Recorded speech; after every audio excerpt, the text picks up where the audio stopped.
మాట్లాడుతుంటే కేసుల గురించి మాట్లాడుతుంటే ఉలికిపాటు ఉంది అధ్యక్ష. నిజంగా మేము పడ్డాము అధ్యక్ష, మేమే కాదు అధ్యక్ష, ఇక్కడ ఉన్న వాళ్ళు చాలా మందిలో ఈ కేసులు పడిన సందర్భం ఉంటే ఇంకొక విషయం కూడా చెప్పాలి అధ్యక్ష. ఈ సందర్భంగా ఇదే మాట ఒకసారి చంద్రబాబు నాయుడు అంటే ఆ హౌస్ గురించి హౌస్ దగ్గర మాట్లాడకూడదు కాబట్టి ఒప్పుకున్నా.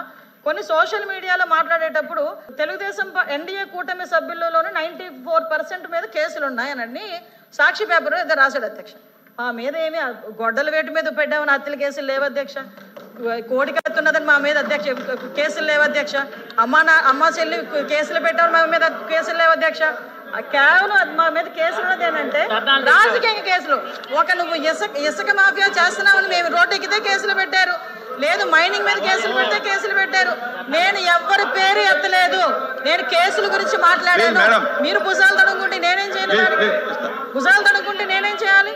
ఈ రోజు లీగల్ గా అది కూడా అధ్యక్ష, ఈ కేసులు ఏదైతే ఉన్నాయో ఈ కేసుల్ని తొందరగా వాళ్ళకి ఎలా పరిష్కారం చూపించాలనే ఉద్దేశంతో పోలీస్ డిపార్ట్మెంట్ తోని అదే విధంగా లా డిపార్ట్మెంట్ తోని కూడా ఒక మీటింగ్ కూడా అరేంజ్ చేసుకోవడం జరిగింది అధ్యక్ష.